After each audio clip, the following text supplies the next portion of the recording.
गुजरात का पारंपरिक लोक नृत्य है गरबा। भारतीय परंपरा में भक्ति और साधना के मार्ग पर नृत्य करने का चलन और संस्कृति है।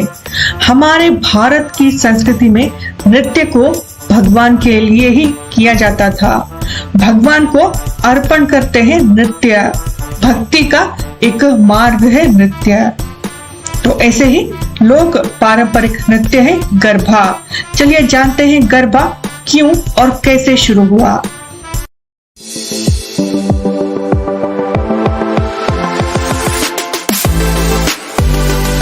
नमस्कार मित्रों, स्वागत है आपका भारत भूमि में। मित्रों, भारतीय परंपराएं ऐसे ही तो नहीं बनी है, हर एक परंपरा का एक बड़ा ही महत्व है। जी हाँ, ऐसे ही एक लोक नृत्य है गरबा। गरबा नाम कहाँ से आया है, चलिए जानते हैं इसका अर्थ। गरबा नाम संस्कृत के एक शब्द गर्भा और दीप से आया है। इसे गर्भदीप कहा जाता है। मिट्टी के एक मटका जिसके अंदर दीप रखकर माता रानी जी के सम्मान में उनके लिए 9 दिन मिट्टी के मटके के अंदर दीप रखकर गरबा नृत्य किया जाता था। मित्रों, गरबा और गर्भ इन दोनों का समान अर्थ हम जोड़ सकते हैं। जैसे कि मिट्टी के मटके को गर्भो कहा जाता है, गर्भों के अंदर दीप, इसे अच्छे से समझिएगा। उदाहरण से जैसे माँ के गर्भ के अंदर एक ज्योत जीव के रूप में रहता है, उसी तरह यहाँ मटके के अंदर दीप जलाकर गर्भों को दर्शाया गया है। मान्यता है कि गरबा करते समय महिलाएं 3 ताली बजाकर नृत्य करती हैं। वह तालियां ब्रह्मा, विष्णु, महेश त्रिदेवों के प्रति अपनी श्रद्धा प्रकट करने का एक तरीका होता है। कहते हैं कि इन तालियों की गूंज से माता भवानी जी जागृत होती है। गरबा सौभाग्य का प्रतीक माना जाता है।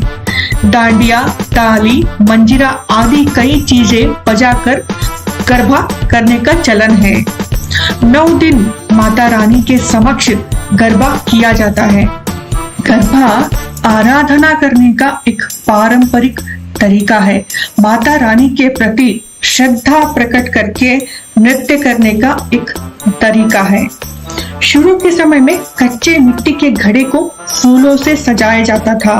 इसमें कई छेद करते थे, जिसे गर्भदीप के नाम से संबोधित किया गया।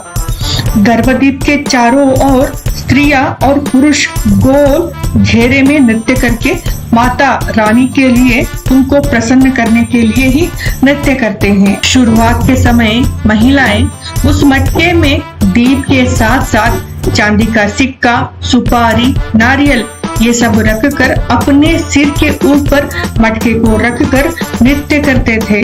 परंतु अब समय भी बदल चुका है, इसका मॉडर्नाइजेशन हो चुका है। नृत्य करने का तरीका भी बदल गया है। अब माता रानी को सामने रखकर और मिट्टी के मटके यानी गर्भों को बीच में रखकर गोल घुमा जाता है। तो समय के साथ साथ कुछ परंपराएं भी बदलती हैं। तो यही था गरबा, जो कि माता रानी को समर्पित है। ये नृत्य पारंपरिक एक देव नृत्य भी इसे हम कह सकते हैं। गुजरात का पारंपरिक नृत्य है गरबा। और गरबा साथ में डांडिया, इसमें क्या फर्क है मित्रों? गरबा जो है गुजरात का है, डांडिया ये रास वृंदावन का श्री कृष्ण जी के लिए ही उनको समर्पित करके किया जाता था। परंतु अभी गरबा और डांडिया दोनों मिक्स करके भी करने लगे हैं। तो यह है गरबा। तो कैसा लगा वीडियो अवश्य बताइएगा।